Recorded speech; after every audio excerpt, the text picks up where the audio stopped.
말라기서 4장 4절부터 6절 말씀 함께 봉독합니다. 너희는 너희는 내가 내가 호렙에서 온 이스라엘을 위하여 호렙에서 온 이스라엘을 위하여 내 종 내 종 모세에게 모세에게 명령한 법, 명령한 법, 곧 곧 율례와 율례와 법도를 법도를 기억하라. 기억하라. 보라, 보라, 여호와의 여호와의 크고 두려운 날이 이르기 전에 날에 내가 내가 선지자 선지자 엘리야를 엘리야를 너희에게 너에게 보내리니 보내리니 그가 그가 아버지의 마음을 아버지의 마음을 자녀에게로 자녀에게로 돌이키게 돌이키게 하고 하고 자녀들의 자녀들의 마음을 마음을 그들의 그들의 아버지에게로 아버지에게로 돌이키게 돌이키게 하리라. 하리라. 돌이키지 돌이키지 아니하면 아니하면 두렵건대 두렵건대 내가 내가 와서 와서 저주로 저주로 그 그 땅을 땅을 칠까 칠까 하노라 하노라 하시니라. 하시니라. 아멘. 아멘. 예, 오늘 말라기서 4장 4절부터 6절 말씀을 통해서 여호와의 날이라는 제목으로 함께 은혜를 나누도록 하겠습니다.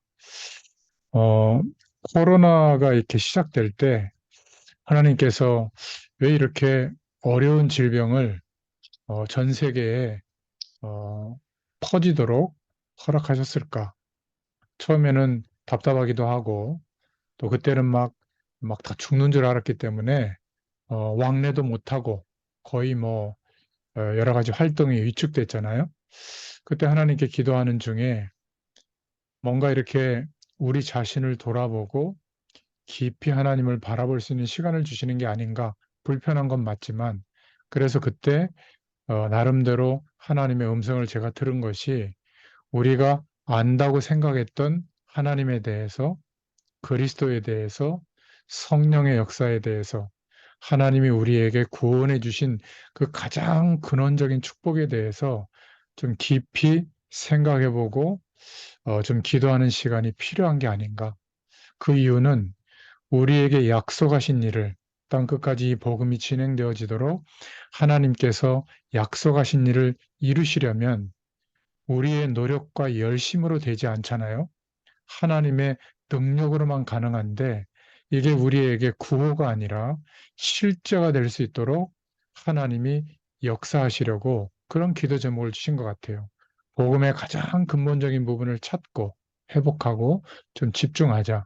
그래서 소요리 문답을 108문답을 오랜 시간 쭉 정리해 왔고 또 성경 66권을 창세기부터 매주 한 권씩 정리하면서 또 복음의 안경을 끼고 성경을 볼 수 있는 또 생각해 볼 수 있는 시간을 허락해 주셨습니다. 그러다 보니까 4년 가까이 이렇게 하나님이 인도하고 있는데 일주일에 한 번씩 성경 한 권을 그냥 읽는 것도 쉽지 않지만 정리해서 이것입니다라고 뭔가 이렇게 말씀 전해드리는 것이 참 부담되고 양이 굉장히 많아요.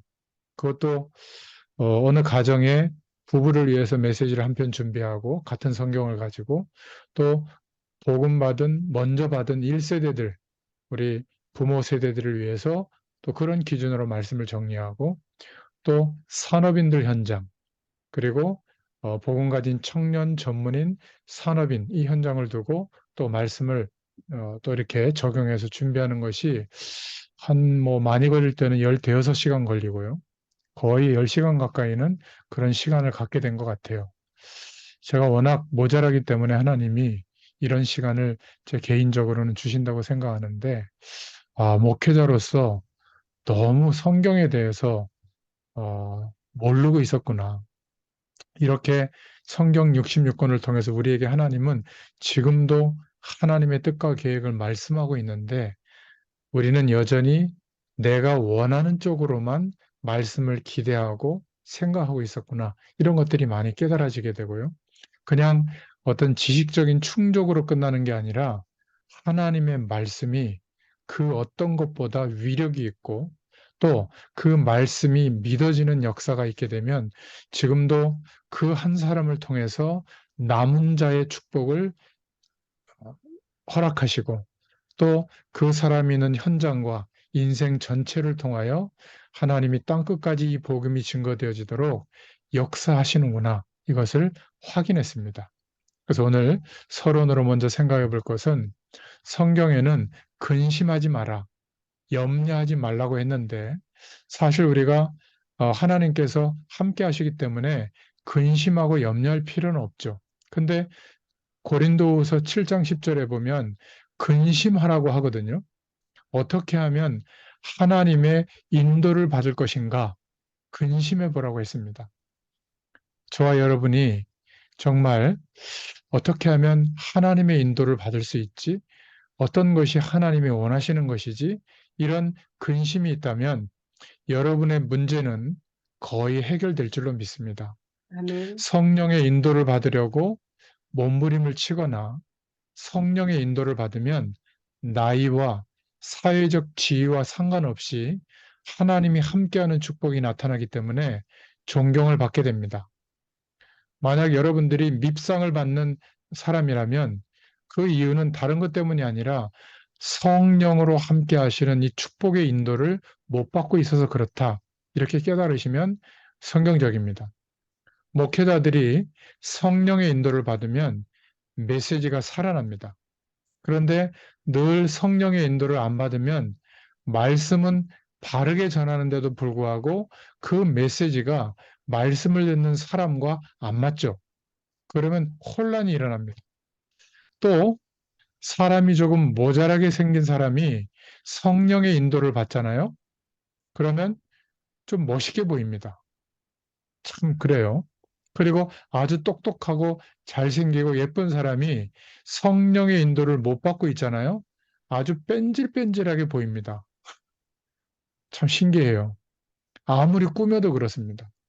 사람이 조금 우둔해 보여도 그 사람이 성령의 인도를 쭉 받는 것을 보면 뭔가 믿음직하게 보입니다. 사람이 조금 무디고 무식하면서도 성령의 인도를 안 받고 있잖아요. 곰처럼 보입니다. 그래서 사실은 성령의 인도를 받으려고 고민하는 것은 아무리 해도 괜찮습니다. 이거는 망설이고 염려하는 차원이 아니라 성령의 인도를 받기 위해서 계속 기도하는 것이죠. 어, 조금 이해해 주실 것은 저도 계속 기도하다 보니까 처음에는 이것이 옳다라고 하다가도 약간씩 변경이 되게 되더라고요.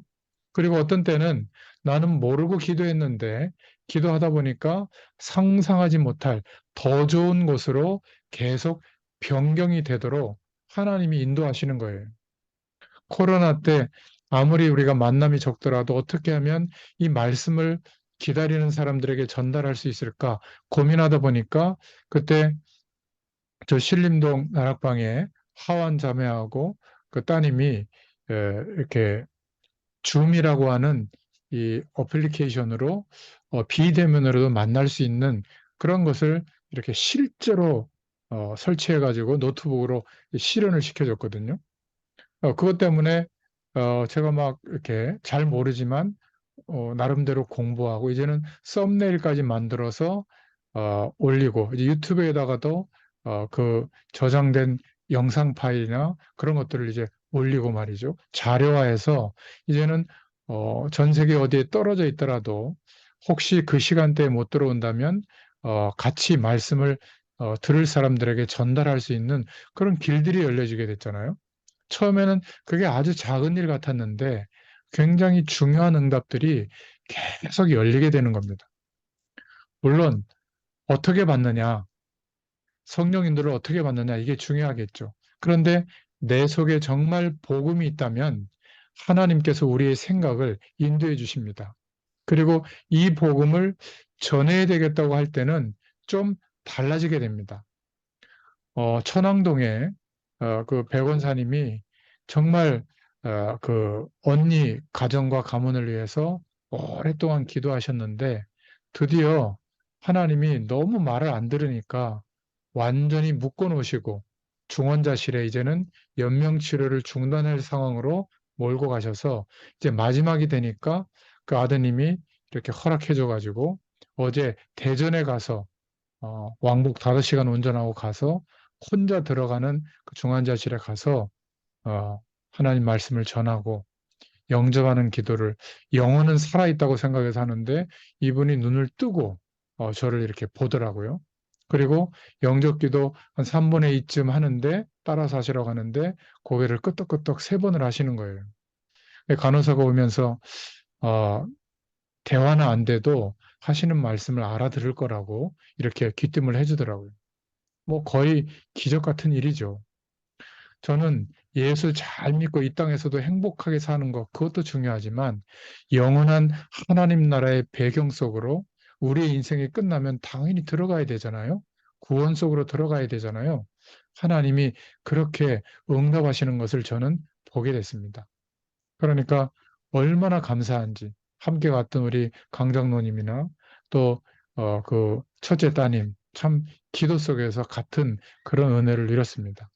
정말 우리가 더 좋은 곳으로 그때그때 하나님의 인도를 늘 받는 것은 굉장히 중요합니다.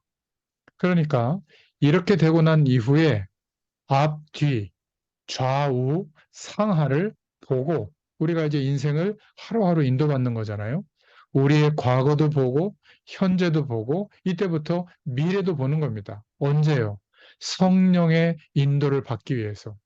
또 우리 교회만 잘 되면 된다 이게 아니라 다른 교회도 보고 나만 성공하고 행복해지는 것도 중요하지만 우리와 관련된 사람들도 볼 수 있어야죠. 또 윗사람의 입장만 보고 늘 조심하는 게 아니라 아랫사람도 보고 옆도 돌아보고 그리고 하나님의 음성만 참고하는 게 아니라 사람들의 소리도 참고하고 우리 현실도 참고합니다. 이게 합쳐져서 성령의 인도를 계속 받는 거예요. 그래서 우리는 하나님의 뜻만 인도받는다. 이게 굉장히 편협될 수 있는 것이 성령의 인도를 받는다는 것은 종합적으로 다 들어있는 겁니다. 그래서 우리가 말씀 운동을 계속 이렇게 해나가다 보면 편협되어졌던 우리의 신앙, 뭔가 한쪽으로 치우쳤던 우리의 믿음의 중심들이 균형 잡히게 되고 또 종합적으로 우리의 삶 전체가 하나님의 인도를 받게 되는 겁니다. 이러면 시간이 갈수록 하나님이 우리와 함께 하시는 응답은 계속 우리가 경험하게 되는 것이죠. 이렇게 우리가 성령의 인도를 받아오는 중에 오늘은 구약 성경의 마지막 성경이죠. 말라기서를 보게 된 겁니다. 마지막 선지자의 글로 편집되었다는 사실이 중요합니다. 그렇죠? 그러니까 포로에서 이제는 마지막 포로들이 귀환해서 하나님의 성전을 건축하고 또 가나안 땅에 약속하셨던 이스라엘 백성들이 이제는 하나님의 축복을 받아서 오실 메시아에 대한 축복을 전달하는 그런 사명을 감당하는 그런 중요한 응답을 앞두고 이제 말라기 선지자를 세워서 하나님이 말씀하고 있는 겁니다. 그래서 1장 1절에 보면 여호와께서 말라기로 이스라엘에게 말씀하신 경고라 이렇게 시작하고 있죠. 자, 본론으로 우리가 한번 보겠습니다. 성령의 인도를 받을 수 있는 그러한 중심과 마음으로 오늘 내용을 보면요. 마지막 선지자로 편집된 말라기서입니다. 여러분, 우리의 신앙을 점검해 보지 않으면 어떤 일이 일어날까? 여러분, 자동차도 점검을 하고 타고 다녀야지 그냥 몰고 다니면 안 되잖아요. 제가 지금 타고 다니는 차 그 전에 폐차한 차가 있는데 이상하게 막 냄새도 나고 뭔가 이렇게 가다가 잠깐 시동이 멈추기도 하고 막 그랬어요. 제가 먼 거리를 다닐 때인데 그래서 너무 이상하다 싶어가지고 어, 그 어떤 장로님이 운영하시는 카센터에 가서 이렇게 확인을 해보니까 그 엔진에서 그 갈라진 곳에서 막 그 연료가 막 뿜어져 나와서 위에 막 흥건하게 있는 거예요. 아마 좀 모르고 그냥 탔다면 불이 붙어가지고 큰일 났을 뻔했다고. 고치는 비용이 그 차를 파는 비용보다 훨씬 더 들어가지고 그냥 폐차를 처리하고 그랬던 일이 생각이 나는데 여러분 자동차만 그런 게 아니라 우리의 신앙을 점검하지 않으면 열심히 사는 것 같은데 세상살이의 노예가 됩니다. 잠깐 사이에 그렇게 돼요. 우리의 신앙을 점검하지 않으면 삶의 많은 조건에 포로가 되어져 버립니다. 성령의 인도를 받는 것이 아니라 자꾸 우리가 알고 있고 경험한 인생의 틀에 갇히게 되죠. 지금 60년, 70년, 80년을 살으셔도 아직까지 신앙생활을 통해서 하나님이 함께 하시는 축복이 실제가 안 되면 여전히 힘든 인생을 살게 됩니다. 그게 이스라엘 백성들이 보여줬던 모습이잖아요. 출애굽기 3장 1절부터 8절에 보면 노예살이 하는 겁니다. 막강했던 총리로서 여호와의 영광을 나타냈던 요셉, 그 요셉 때문에 바로 왕이 민족이 형성되어져 가는 바로 야곱과 그 후손들이 고센 땅에 와서 정착해서 기름진 땅에서 살게 됐는데 하나님의 약속을 놓치고 애굽의 대단한 배경에 동화되어져 버리니까 자기들이 왜 지금 애굽에 왔는지 그 이유조차도 모르고 있는 겁니다. 결국은 죽음에 직면한 노예처럼 이스라엘이 살게 됐잖아요. 그리고 출애굽이라고 하는 엄청난 하나님의 기적을 경험하고 40년 광야를 통과해서 이제는 약속한 땅에 국가를 이루고 왕정 국가로 정착하는데 북이스라엘과 남유다로 갈라지게 되는 비극이 일어나고 북이스라엘의 모든 왕들은 한 명도 하나님의 약속을 생각하지 않아요. 남유다의 그 많은 왕들도 4명, 좀 5명 이 정도 왕 빼고는 거의 하나님의 약속을 놓칩니다. 결국 국가가 망하게 되고 포로로 끌려가게 되고 왕들과 왕족들과 인재들은 막 다 가서 포로로 그 나라에 그냥 쓰임 받게 되죠. 포로로 끌려간 나라에. 그리고 성전이 무너졌다는 것은 하나님의 언약이 무너지고 제단이 무너지고 제사장들이 다 죽게 되고요. 그리고 언약 백성이 하나님의 언약을 놓쳐버리게 된 겁니다. 황폐해지게 된 거죠. 그러니까 우리의 신앙을 점검하지 않으면 나름대로 행복해지기 위해서 성공되기 위해서 열심히 살았는데 이런 결과가 오게 되는 겁니다. 가장 큰 것이 포로로 끌려가 버리니까 언약궤를 중심으로 성전에서 예배했던 예배를 잃어버리게 된 거예요. 예배가 상실되니까 찬양도 상실되고 기도도 상실되고 헌금은 마지막 결론으로 말씀드리겠지만 헌금은 하나님의 축복과 연결되는 굉장히 중요한 통로거든요. 헌금도 상실돼 버린 겁니다. 그러니까 고레스 왕이 페르시아 제국의 왕이 성전을 재건하라고 물자를 다 보내고요. 그리고 인력도 다 보내줬는데 그것을 내분이 일어나서 다 허비해버리고 50년 동안 결국은 성전의 기초를 조금 닦다가 거기에 풀이 무성한 그런 지경이 돼버린 겁니다. 거기다가 왕, 선지자, 제사장적인 축복을 약속으로 알게 하셨는데 이 축복을 상실해 버렸고요. 그러니까 오실 메시아에 대한 축복을 전달하라 이전에 본인들이 못 붙잡고 있는 겁니다. 하나님의 전은 무너져 있고요. 찬송, 기도, 특히 11조에 대한 하나님의 축복은 상실돼 버린 겁니다. 우리가 첫 번째로 기억해야 될 것은 우리가 신앙을 점검하지 않으면 성령의 인도를 받기 위해서 우리가 기도하고 하나님을 바라보지 않으면 약속의 말씀을 붙잡지 않으면 이렇게 됩니다. 아브라함 이후에 15대가 지나면서 결국 복음을 놓치게 되죠. 그 복음을 회복시키도록 애굽의 노예 생활하던 이스라엘 백성들을 모세를 세워서 출애굽기 3장 18절에 희생 제사의 비밀, 피 뿌리는 예배, 번제의 비밀, 오실 메시아 약속을 붙잡게 하는 겁니다. 그런데 또 가나안 땅에까지 와서 국가가 이루어졌는데 2000년의 시간이 지나면서 하나님의 약속을 복음을 다 잃어버립니다. 결국 북이스라엘은 아수르 제국에 또 남유다는 저 바벨론 제국에 결국은 역사의 시간을 하나님이 움직여 가지고 이제 페르시아 제국을 통해서 다시 회복되게 하죠.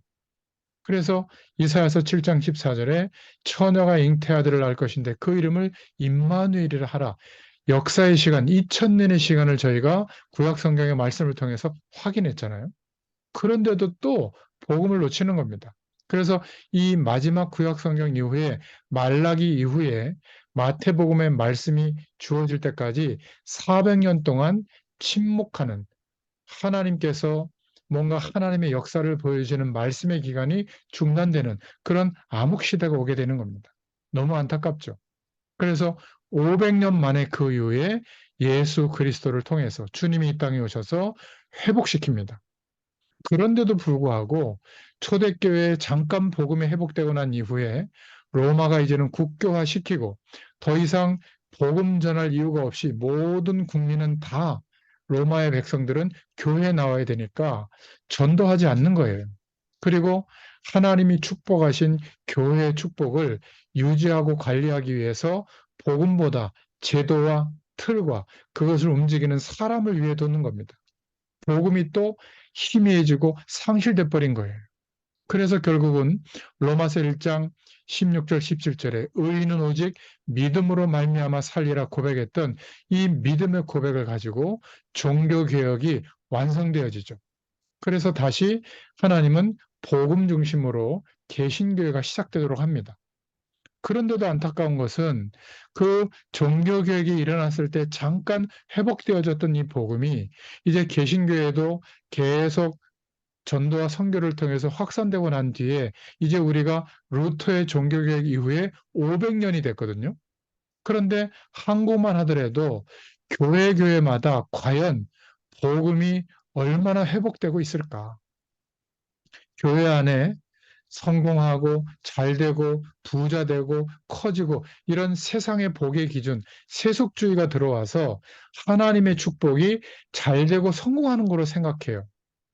물론 그럴 수 있죠. 그러나 임마누엘 하나님이 우리와 함께 하시는 이 어마어마한 축복은 세상의 복과 비교할 수가 없는 겁니다. 어쩔 때는 세상의 중요한 기준들이 방해가 된다면 자발적으로 가난해질 수도 있고 자발적으로 사회적 위치가 낮아지도록 우리가 할 수도 있는 겁니다. 그렇죠?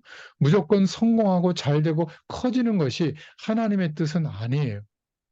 그래서 하나님은 우리 인생의 길을 걸어갈 때 광야의 길을 걸어가는 것처럼 막으시기도 하고 포로가 되기도 하고 어떤 면에서 극심한 한계를 겪게 해서라도 하나님이 우리에게 깨닫게 하신 복음과 그 복음을 통해서만 예수 그리스도를 믿는 믿음을 통해서만 하나님이 함께 하시는 축복을 실제로 누릴 수 있는 그 축복의 증인이 되도록 오늘 저와 여러분을 이 바쁜 시간을 할애해서 이 시간에 바로 이 자리에 앉게 하신 겁니다.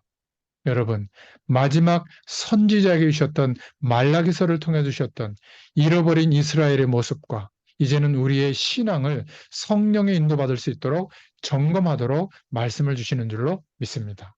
아멘. 두 번째 본론은 말라기서 2장 1절부터 9절을 통해서 포로에서 해방되는 게 문제가 아닙니다. 해방돼서 돌아오고 나면 해방 이후에 누릴 축복이 더 중요해요. 각종 사상, 어마어마한 강대국의 배경, 여기에서 해방되고 난 이후에 다시 하나님의 말씀을 중심으로 예배를 중심으로 하나님의 축복 속에서 살아가는 것이 무엇인지를 회복해야 되는데 우리가 학교를 졸업하고 또 부모님을 떠나서 이제는 가정을 떠난 이후에 또 우리가 불신자로서 살았던 사단에게 붙들려 있다가 해방된 이후에 이게 더 중요해요. 예수 믿고 난 이후에. 포로에서 돌아온 이후에 많은 백성들이 하나님의 축복을 사실적으로 누리지 못했습니다.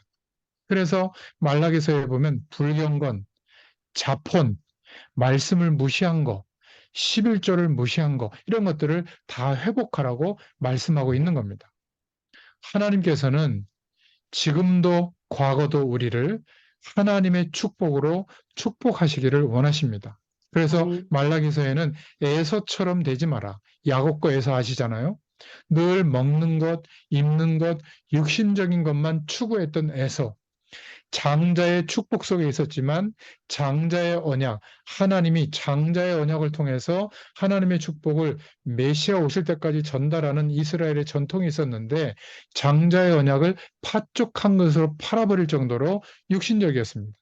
이런 사람처럼 되지 말라고 이 말라기서 2장에 말씀하고 있죠.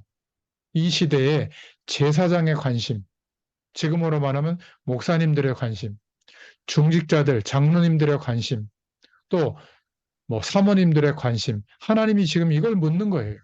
그리고 사람들의 삶, 대표적인 게 혼인 관계 아니에요? 국제 결혼하지 말라는 말이 아니라 이때는 포로로 있다가 돌아와서 이제는 하나님의 약속을 붙잡고 가정도 민족도 회복이 돼야 되는데 여전히 이방 민족들과 자폰하는 부분에 대해서 그렇게 하지 말라고 경고하고 있는 겁니다. 그러니까 말라기서 2장 10절, 15절에 보면 언약을 버린 욕된 혼인을 금하는 이런 내용도 나옵니다. 우리가 시급히 회복돼야 될 것이 있습니다. 제사장, 주의 종들이 레위인들에게 허락하셨던 그 언약, 특히 제사장들의 입술의 지식을 회복하도록 하나님의 말씀이 무엇을 말하는지 성령의 인도를 주의 종들이 받다 보면 하나님의 말씀을 심부름할 때 그 말씀을 받는 사람에게 하나님의 뜻이 정확하게 복음적으로 전달됩니다. 그래서 여러분들이 영적 지도자들을 위해서 기도해 주시길 바랍니다. 진심으로 기도해 주세요. 그래서 말라기서 2장은 제사장의 언약 회복에 대해서 또 레위 지파와 언약 회복에 대해서 제사장의 입술의 지식에 대해서 말하고 있는 겁니다. 세 번째 말라기서의 기도 제목은 말라기서 4장 1절부터 6절에 여호와의 날이 이른다는 거예요. 여호와의 사자가 임하는 날이 이른다. 그래서 말라기서 3장 1절부터 2절에 잃어버린 예배를 회복해라. 하나님의 약속, 복음 중심의 예배를 회복해라. 3장 3절에는 의로운 제물을 여호와께 드려라. 그리고 열주의 날로부터 지금까지 떠나 있던 규례를 회복해라. 그러면서 굉장히 중요하게 말씀하신 것이 말라기서 3장 7절부터 8절에 여호와의 것을 도적질하지 마라. 11조와 헌물에 대해서 말씀하셨습니다. 3장 10절에는 11조를 한번 드리면서 시험해 봐라.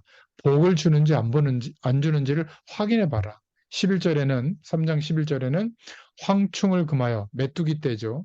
토지의 소산을 멸하지 않게 하며 포도나무의 과실이 기한 전에 떨어지지 않게 하리니 또 12절에는 열방이 너희를 복되다 하리라. 만군의 여호와의 말이니라. 이거는요, 11조를 또 헌금을 세금처럼 내면 하나님이 헌금 생활을 잘하면 복 준다. 그런 의미가 아니에요. 우리는 자꾸 하나님의 말씀을 세속적인 복의 개념으로 이렇게 하면 이만큼 더 복을 많이 갖다 주겠지. 자꾸 이렇게 생각하거든요. 그러니까 11조라고 하는 가장 중요한 경제 회복의 축복의 통로를 자꾸 돈을 내는 거로 생각하는 거예요. 아닙니다. 제가 결론의 말씀을 드리겠습니다. 하나님의 백성의 가장 근본적인 것을 놓쳐버렸는데 이것을 회복해라.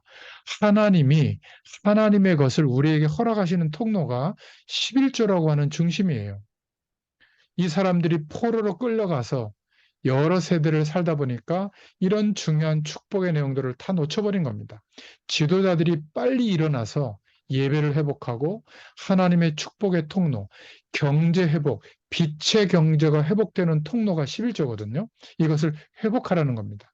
그리고 그렇게 되면 여호와의 정하신 날은 반드시 온다. 교만한 자들은 말라기서 4장 1절에 극렬한 풀무 같은 날이 이 말이라. 큰 막 불이 막 붙는 거죠. 또 말라기서 4장 1절에 초계같이 되어 뿌리까지 타게 되리라. 그러나 여호와의 이름을 경외하는 자에게는 4장 2절에 의로운 해가 떠올라 치료하는 광선을 바란다. 또 말라기서 4장 2절에 외양간에서 나온 송아지같이 뛰게 될 것이다. 또 말라기서 4장 3절에는 악한 자를 재와 같이 밟으리라. 이렇게 말씀하고 있습니다. 호렙산에서 모세에게 말씀하시고 엘리야에게 말씀하신 것, 마음을 아비와 자녀에게 돌이키게 하라. 이렇게 말씀하고 있죠.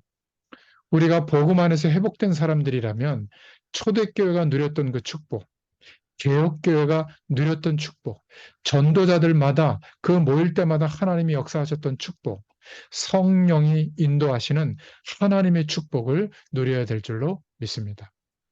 네 번째 기도 제목은 말라기서 3장 1절부터 6절에 말라기서에 나타난 복음 사상입니다. 여러분, 복음이 아니고는 이 복음은 아무도 막을 수 없는데 왜 이토록 복음이 자꾸 막히는가? 도대체 누가 이 복음을 가로막고 있는가? 신앙생활 하는데도 왜 복음만 그렇게 집중되지 않고 여전히 세상 배경을 위한 수단이 되는 말씀처럼만 보일까? 하나님이 성경 60권을 우리에게 남겨주셨는데 그것도 각 나라 말로 번역해서 한국말로 번역해 주셨는데 왜 보지 않을까요? 아니, 공부는 막 그렇게 오래도록 열심히 하고 돈 버는 노력은 그렇게 하는데 왜 하나님의 말씀이 중요하다고 하면서 성경 각 권이 말하고 있는 내용이 있거든요. 그 내용은 모를까요? 이상한 단체들이 성경을 가지고 하나씩 하나씩 꿰가지고 자신들의 논리와 교리를 변증하는 자료를 쓰는데 왜 우리는 복음을 그것으로 말씀으로 말하고 있는 복음에 대해서 정확하게 답을 주지 못할까요?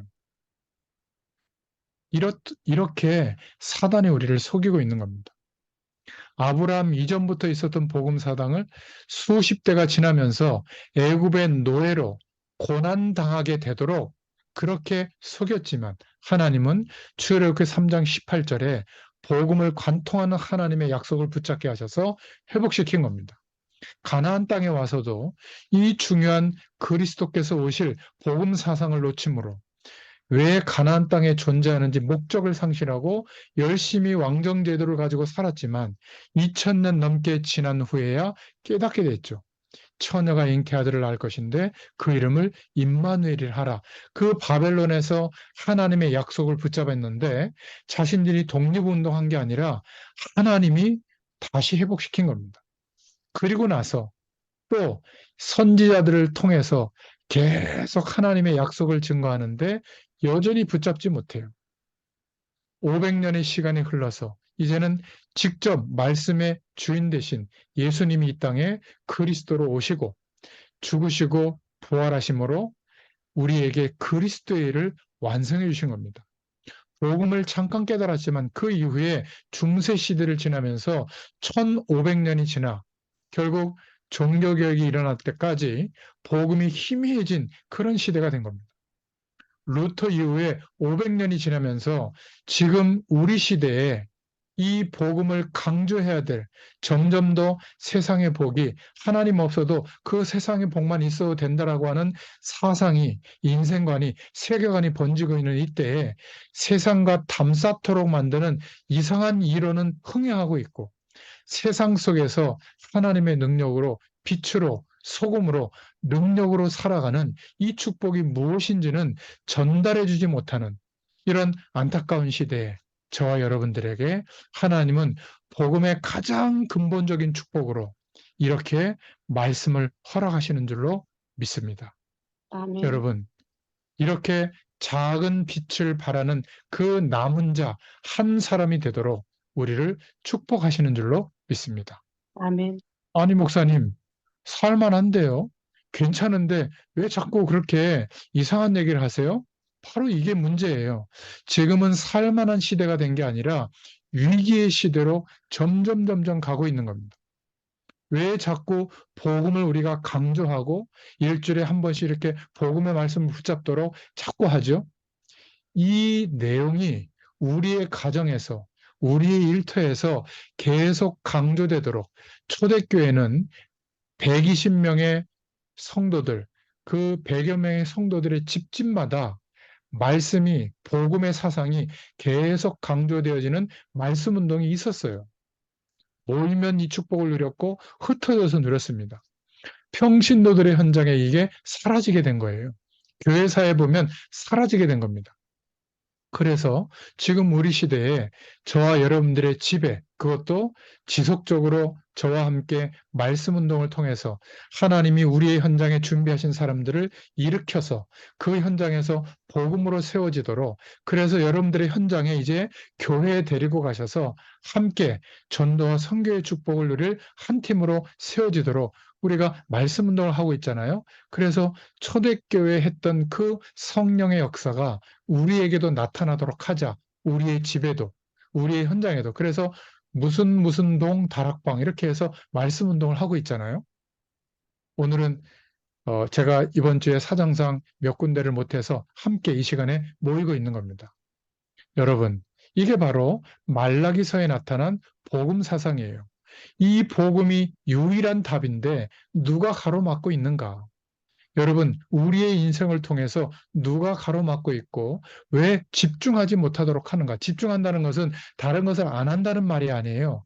모든 것을 하는데 성령의 인도를 받기 위해서 하는 겁니다.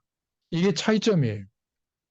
돈도요, 그냥 버는 게 아니라 성령의 역사하심과 인도를 받기 위해서 돈도 버는 거예요. 왜죠? 세상이 움직이는 기본적인 질서가 화폐를 중심으로 움직이니까 우리도 화폐 중심의 경제 활동을 하는 겁니다. 그것을 가지고 하나님의 일도 감당하는 거죠. 그러나 그 경제를 움직이는 분이 누구죠? 하나님이. 그래서 똑같은 돈을 하나님이 쓰시는 게 아니라 빛의 경제를 누리는 사람의 돈을 하나님이 쓰시는 겁니다. 정확하게 말하면 하나님이 허락하시고 그 경제를 통해서 하나님의 일이 진행되는 거예요. 여러분, 이 눈을 떠야 됩니다.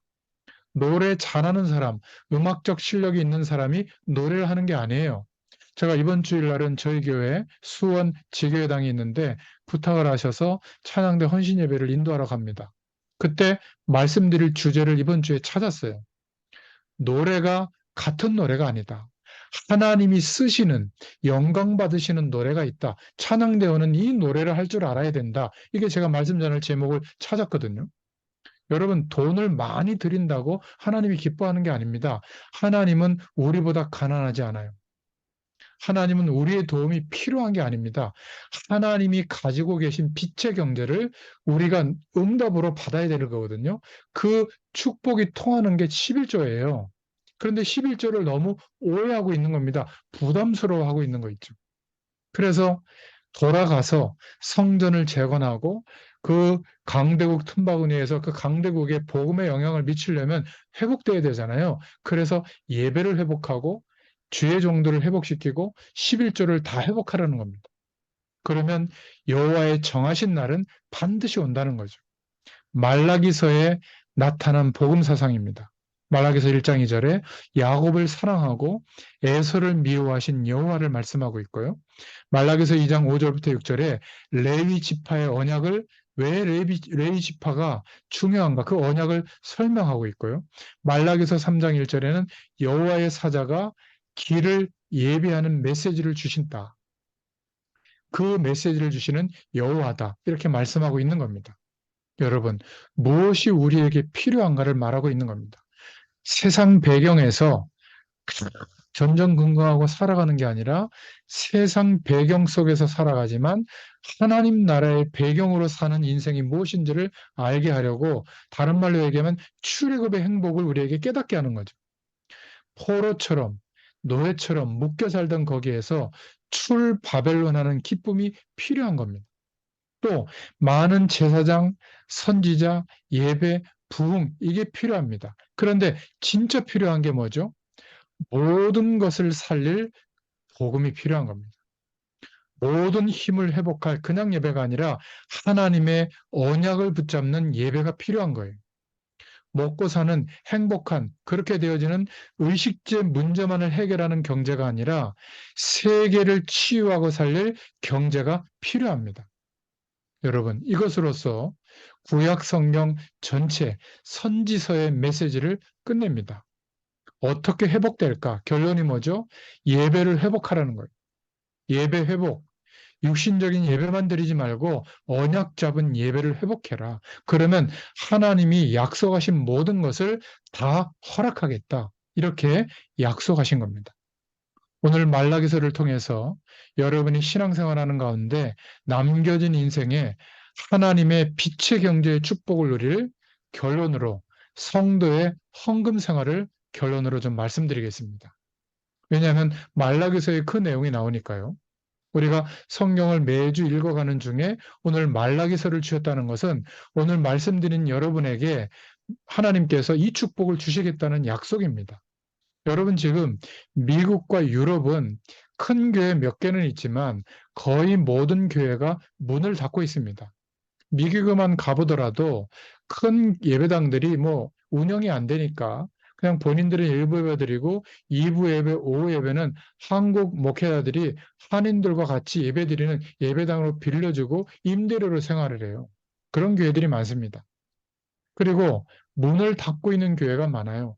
유럽에는 대부분의 나라가 종교세를 걷어가지고 성직자들을 그 세금으로 월급을 주거든요. 그런 나라가 많습니다. 그러다 보니까 유럽의 그 다른 경제 활동하는 사람들처럼 휴가 시즌이 되면 한 달 동안 방학합니다, 교회를. 문 닫아요. 그 유럽 교회 가보면 저도 몇 번 가봤는데 머리 허신 노인분들 몇 분만 있습니다. 그리고 결혼식 할 때, 장례식 할 때, 세례식 할 때 이런 때만 사람들이 오고요. 거의 비어 있거든요. 왜 그럴까? 여러분, 미국과 유럽에 잘 사는 사람들이 많아요, 우리보다. 그런데 헌금을 거의 하지 않습니다. 진짜 놀라운 일은 성경에 강조하고 있는 11조 헌금을 하는 나라는 한국밖에 없어요. 여러분, 이거는요, 특별한 은혜입니다. 앞으로 하나님은 저는 확신합니다. 한국을 통해서 놀라운 세계 선교를 저는 하신다고 확신하고 있어요. 아멘. 그렇다고 볼 때 저 여러분들이 예배 드리는 것 자체가 애국입니다. 교회가 왜 있는지, 여러분들 섬기는 교회가 왜 중요한지 그것을 모르면 정말 심각한 겁니다. 얼마나 머리가 나쁜가 하면 그것도 모르고 교회를 막 비난하거든요. 물론 교회는 문제도 많고 주의 종들의 문제도 있습니다. 그런데 교회가 없으면 어떤 일이 일어날지 아십니까? 우리나라는 초창기 때부터 전부 우리 민족이 우상에 빠져 있었죠. 돌이 무서워서 돌에 절하고 나무가 무서워서 나무에 절하고 그러니까 시골에 가보면 그 막 선앙당 역할하는 나무들 있잖아요. 마을 한가운데. 지금도 그거 못 뺍니다. 큰일 날까 봐. 돌을 그래서 비껴서 이렇게 가게 하잖아요. 참 그런 거 보면 너무나 거기에 붙들려 있는 겁니다. 그리고 막 특이한 바위 같은 거 말이죠. 특이한 어떤 산새 같은 거 말이죠. 그렇게 우상에 빠져있던 우리 민족에 복음이 들어온 거예요. 다행스러운 것은 그 복음을 들고 온 선교사님들이 거의 순교했고요. 순교의 피 위에 그들의 문화를 가지고 와서 그들의 신앙을 강조한 게 아니라 우리 민족 스스로 복음을 붙잡고 스스로 일어서도록 그러한 신앙 사상이 들어온 거예요. 그래서 이 아시아권에 선교사들이 들어와서 급속하게 한국인 각 나라의 민족 신앙으로 즉 그 나라를 회복하는 신앙으로 쓴 나라는 대한민국밖에 없습니다. 이게 얼마나 축복인지 몰라요. 그래서 다행스러운 것은 초대 대통령, 조만식, 안창호, 김규식 박사, 서재필 이러한 훌륭한 분들이 예수를 믿게 된 거예요.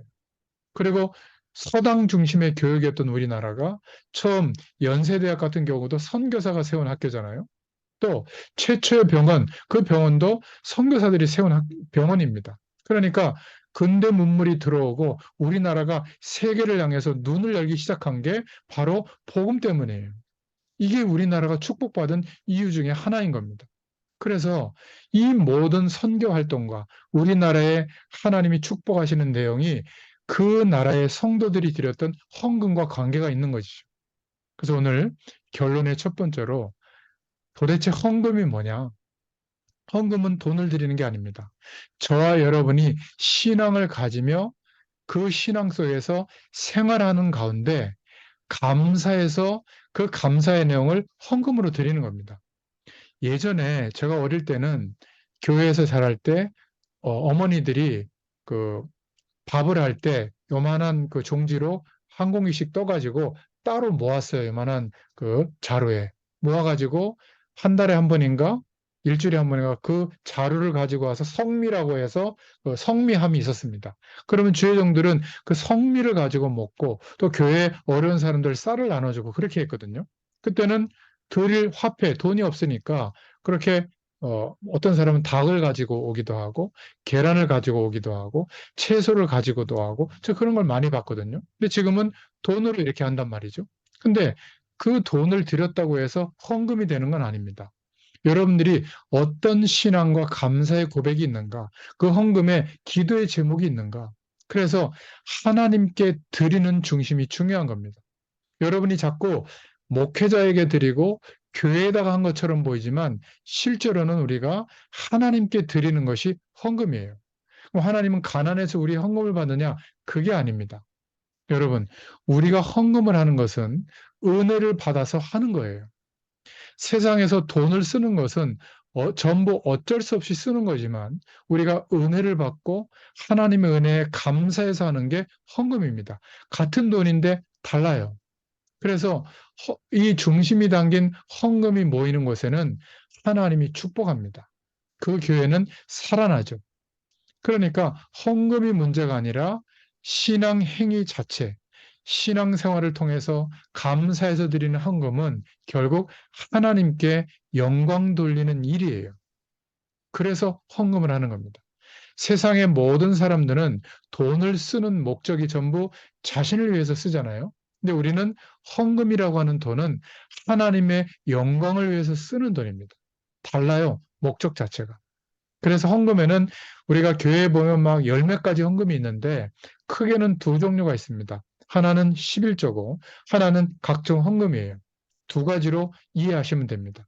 감사헌금, 뭐 성교헌금, 회비, 뭐 여러 가지 뭐 특별 헌금들이 있는데 이 헌금들이 다 눈에 보이지 않게 영적인 일이 일어나는 겁니다.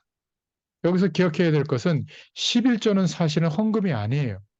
11조의 정확한 의미는 하나님의 것입니다. 사실 모든 것이 하나님의 것인데 이스라엘은 하나님이 택한 백성이었고 각 지파마다 역할들이 있었거든요. 그중에 레위 지파는 12지파 중에 레위 지파는 너희는 무조건 12지파를 위해서 기도하고 성막에 등불을 끄지 마라. 그때는 불을 계속 누군가는 피우고 있어야 돼요. 불을 피우고 있어야 그 불이 각 집에 이제 등불로도 쓰고 밥하는 데도 쓰고 중요한 이제 불로 쓰거든요. 그러니까 교회가 성막에 등불이 그 기준이 된 겁니다. 밤을 위해서 낮에도 불을 끄면 안 됐어요. 낮에도 등불이 필요 없는 것처럼 보이지만 밤을 위해서 켜놓는단 말이죠. 그래서 모든 레위 지파는 성막, 성전을 지키라고 레위 지파가 영적인 일이 필요하면 11지파를 위해서 심부름하라고 한 겁니다. 그리고 레위 지파 중에 예배드리는 일을 맡는 제사장을 따로 세우고 그 제사장들 중에 한 명을 대제사장으로 세운 겁니다. 그래서 아론이 대제사장이었죠. 모세는 뭐 레위 지파 사람 중에 한 명이었잖아요. 그 대신 11지파는 레위 지파의 땅을 나눠주게 한 겁니다. 11지파에다가 나눠줬기 때문에 레위 지파가 세상 일에 몰두하지 않고 그것만 전념하도록 10분의 1을 농사 지은 것에 그 10분의 1을 레위에게 줘라. 10분의 1의 땅을 팔았으니까. 그러니까 너의 것을 주는 게 아니라 레위 지파의 땅을 가지고 레위 것을 가지고 있다가 농사는 심부름을 해서 소산을 좀 줘라. 왜냐하면 너희들을 위해서 영적인 봉사를 해주니까.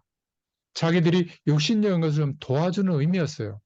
모든 것이 하나님의 것이지만 특별히 레위 지파만큼은 하나님의 일을 감당하도록 영적인 일을 심부름하도록 모든 11지파에게 나누어 주고 그것은 하나님의 것으로 드리게 한 겁니다. 이게 11조의 원리였어요. 그런데 11조가 없어진 겁니다. 왜죠? 11조라는 것은 레위 지파가 영적인 일을 지성하고 예배가 회복되는 거잖아요. 하나님의 축복이 계속 전달되는 통로가 살아있는 것인데 이것이 무너지게 된 겁니다. 왜냐하면 없으니까. 포로로 끌려가서 예배가 사라지고 제사장들도 죽게 되고 제사장들조차도 타락해 버렸으니까. 그래서 하나님이 회복되는 포로 이후에 회복되는 가장 중요한 일이 성전을 재건하고 예배를 회복하고 언약 잡은 예배를 회복하고 하나님의 축복으로 고대 근동 국가에 하나님의 언약을 전달하려면 결국 경제가 회복돼야 되잖아요. 빛의 경제가. 그 축복의 시작이 11조를 회복하라고 하는 겁니다. 그런 면에서 하나님의 것을 도둑질하지 말라는 것이지 율법적으로 너 11조를 까먹었으니까 하나님이 황충을 보내가지고 너 재산을 다 없애버릴 거야. 이렇게 협박하는 내용이 아니에요. 아시겠어요? 그러니까 이 레위 지파의 땅을 받았는데 농사 지을 생각은 안 하고 먹고 놀기만 한 겁니다. 그럼 어떻게 되겠어요? 11조 드릴 게 하나도 없죠. 그래서 11조를 할 수가 없었던 거예요. 포로로 돌아와서도 이 11조에 대한 하나님의 축복을 생각하지 못하고 있으니까 계속 어렵고 가난한 겁니다. 그래서 하나님이 하나님의 빛의 축복의 통로를 회복시키려고 하신 거예요. 그러니까 어떤 이런 전통이 쭉 내려와서 신약 시대 이후에는 사실 이런 전통이 완성되어졌죠. 어떤 이상한 목사님은 그런 얘기를 하더라고요. 11조는 레이 집합 거니까 11조를 나한테 가져오시오. 어떤 성도들은 또 주의 종에게 내 11조를 하고 본교회는 안 해요. 그건 틀린 겁니다. 성경적이지 않아요. 여러분들 섬기는 교회에 11조를 드리는 것이 성경적이에요. 만약 여러분들이 정말 중요한 목회자가 곁에 있다.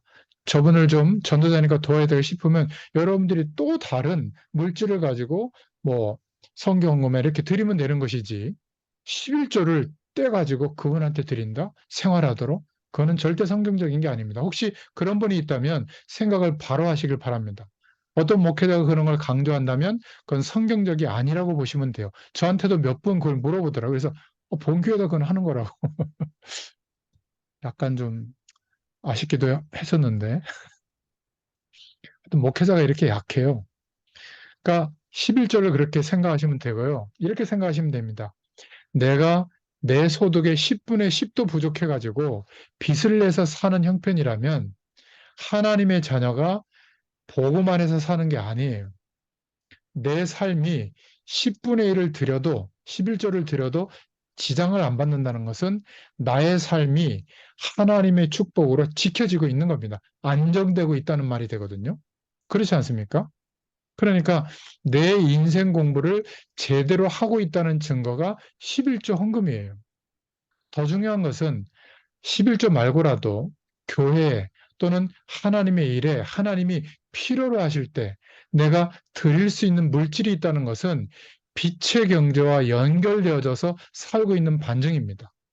여러분, 한 달에 1억을 벌어도요, 쓰고 허비하느라고 또 카드를 빚내서 쓰는 사람이 있고, 헌금은 못해요. 저 그런 사람 많이 봤거든요. 근데 100만 원 가지고 한 달을 살아도 헌금 드리고 주의 종들을 돕고 어려운 사람을 돕는 봤습니다. 그게 저희 아버지예요. 토큰 몇 개 가지고 사는 걸 봤거든요, 어릴 때. 근데 항상 교회에 헌금할 때 보면 중요한 헌금에 항상 위에 순위에 올라가 있어요. 옛날 주부에는 헌금 액수까지 막 나왔거든요. 제가 청소년기 때 하도 철이 없어가지고 아버지하고 막 한판 할 때 멱살을 잡고 말이지. 우리한테 좀 주라고. 지금 생각해보면 참 철이 없어서 너무 없었죠. 근데 뒤돌아서 이제 많은 시간이 지나고 나서 저희 아버지의 인생을 보면 아직도 부족해요. 다른 부족한 것도 많아요. 그런데 하나님의 빛의 경제와 연결되어 있는 것이 맞아요. 빚지지 않고요. 지금도 정말 하나님을 바라보고 항상 중요할 때 그렇게 인도받고 있습니다. 그 자녀들인 저희들이 이제 아버지를 바라보고 보이지 않게 크게 전달됐던 것 같아요. 여러분, 우리의 삶이 돈이 많아서 안정된다는 것은 그거는 세상적인 관점입니다. 물론 그럴 수 있겠죠. 편리할 수는 있겠지만 돈이 많은 것이 빛의 경제와 연결되어진 돈이 아니라면 그것은 반드시 재앙과 직결될 겁니다. 주변을 잘 보시고 여러분 자신을 생각해 보세요. 그래서 11조는 사실 헌금이 아니에요. 하나님의 것입니다. 그 정신은 지금도 살아 있어요. 그런데 기억할 것은 여러분, 신약 시대에는 11조라는 명목의 헌금이 없었어요. 초대교회에. 요걸 가지고 어떤 좀 똑똑한 분이 막 질문하고 그래서 자기는 11조 안 하겠다는 거예요. 그러니까 성경을 다 보고 알아야지 초대교회는 11조를 할 이유가 없었어요. 왠지 아세요? 10의 구조를 드렸습니다. 그런데 무슨 11조를 강조할 이유가 어디 있겠어요? 10의 구조, 전 재산을 들여서 공동생활했다니까요. 그러니까 내 인생 전체를 드린 거예요. 초대교회 정신을 따라가려면 지금도 그렇게 해야죠. 10의 구조를 못 드립니까? 드릴 수 있어야 됩니다. 오늘 여러분 복음 듣는 특히 복음 가진 청년, 전문인, 산업인들은 왜 내가 돈을 벌고 경제활동 해야 되는지 기도 제목을 제대로 붙잡으세요. 10의 구조를 드려도 되는 믿음으로 도전하세요. 아니, 목사님, 너무한 거 아닙니까? 아니에요. 지금 우리가 살고 있는 이 시대에 불신자도 이런 사람이 있습니다. 여러분, 오바마의 현인이라고 하는 워렌 버핏 아실 겁니다. 워렌 버핏은 지금 10분의 9, 자기의 전 재산의 10분의 9조를 내서 공익재단을 만들었죠. 전 세계의 가장 큰 재단이에요. 그리고 빌 게이츠도 자기 재산의 10분의 9조를 내서 공익재단을 만들었습니다. 부인의 이름하고 같이 해가지고. 아니, 불신자도 10분의 9조로 공적인 일에 쓰도록 자기 재산을 헌납했어요. 그리고는 10분의 1조로 살거든요. 근데 그 10분의 1조로 사는 경제가 어떤 사람하고도 비교할 수 없을 정도로 많아요. 그러면 되는 거 아닙니까? 근데 왜 예수 믿는 우리는 악착같이 계산하고, 악착같이 저축하고, 악착같이 막 빌딩 투자하고, 악착같이 부동산 불려가지고, 그것 가지고 살려고 해요? 왜 그렇죠? 하나님이 움직이시는 빛의 경제와 연결되어지는 하나님의 축복의 통로가 11조예요. 11조를 액수까지 따져서 해라 그 말이 아닙니다. 11조를 여러분들 수입해서 뛸 때 이러한 중심을 가지고 하나님 나를 축복해 주십시오. 정말 세계 복음화할 만큼 하나님이 축복해 주시고 우리 후대들을 통해서 세계 복음화할 만큼 축복해 주십시오. 이렇게 기도가 담겨지는 11조가 되어야 될 줄로 믿습니다.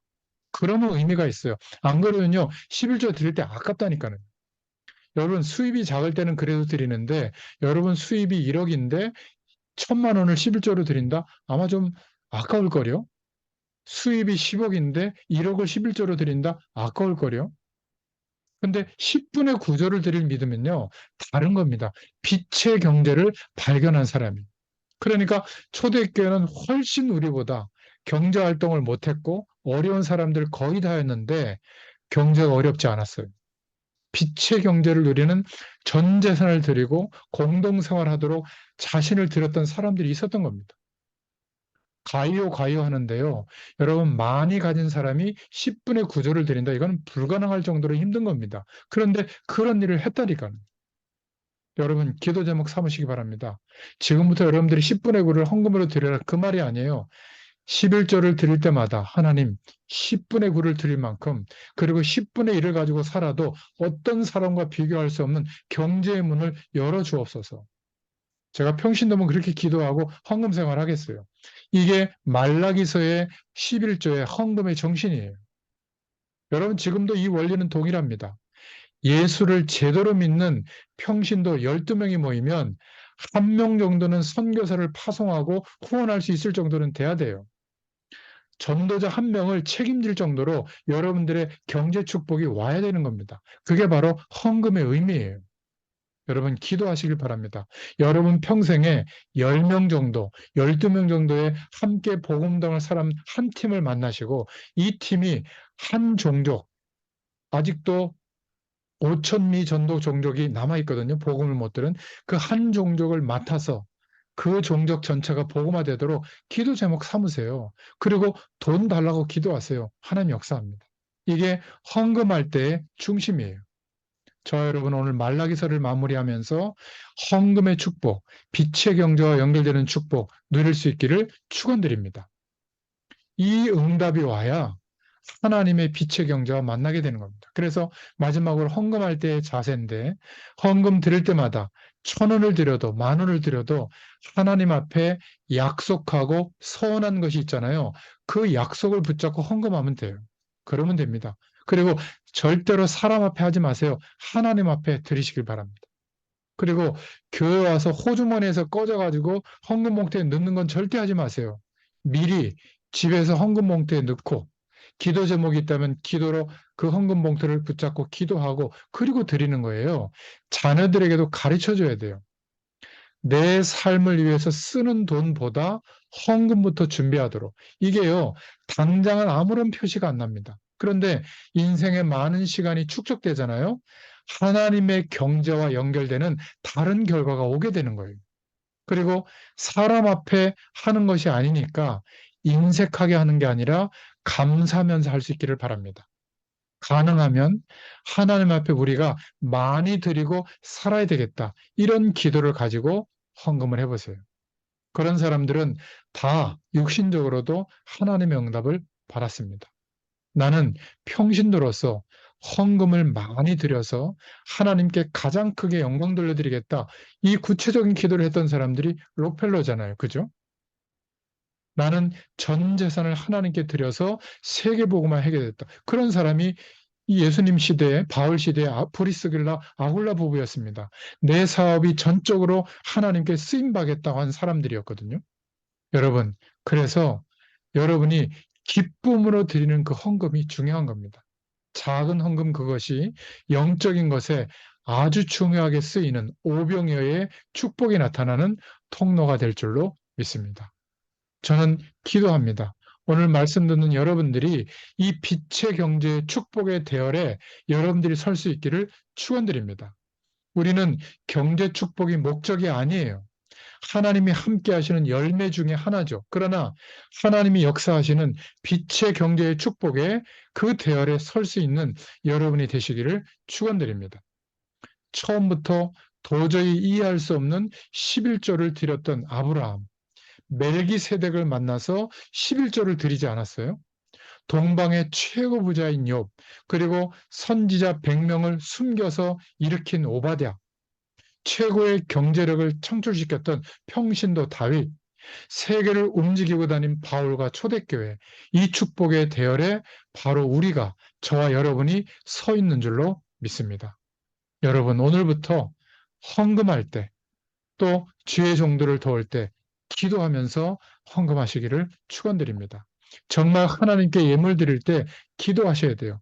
흑암 경제, 세상의 복으로 가득 차 있는 이 흑암 경제를 오히려 치유하고 이길 수 있는 빛의 경제의 문을 열어달라고, 우리 후대들과 복음 가진 청년 전문인들, 산업인들에게 이 축복의 문을 열어달라고 기도하는 저 여러분 되시기를 축원드립니다. 기도하겠습니다. 하나님, 감사합니다. 말라기의 말씀처럼 우리에게 필요한 것은 언약을 회복하는 것이고, 복음을 회복하는 것이고, 복음의 풍성한 그 축복이, 복음의 능력이 살아나는 예배를 회복하는 것이고, 하나님의 빛의 경제와 연결되어지는 헌금의 중심이 회복되도록 하나님께서 역사하여 주시옵소서. 아멘. 지금도 우리는 하나님의 것으로 살아가는 줄로 믿습니다. 우리가 아멘. 먹고 사는 인생의 문제를 넘어서서 전도하고 선교할 만한 주의 종들을 도우며 선교사들을 후원하며 전도자들을 마음껏 복음 전할 수 있도록 헌신할 수 있을 만큼 우리의 삶에 안정이 오도록 하나님께서 역사하여 주시옵소서. 이제 아멘. 구약 성경을 이렇게 마무리합니다. 또 신약 성경을 통해서 하나님이 주실 은혜를 기대합니다. 말라기서를 묵상하는 중에 우리 각자에게 주시는 주의 크신 은혜가 임하게 하여 주옵소서. 아멘. 예수님의 이름으로 감사하며 기도드렸습니다. 아멘. 아멘. 감사합니다. 네, 감사합니다.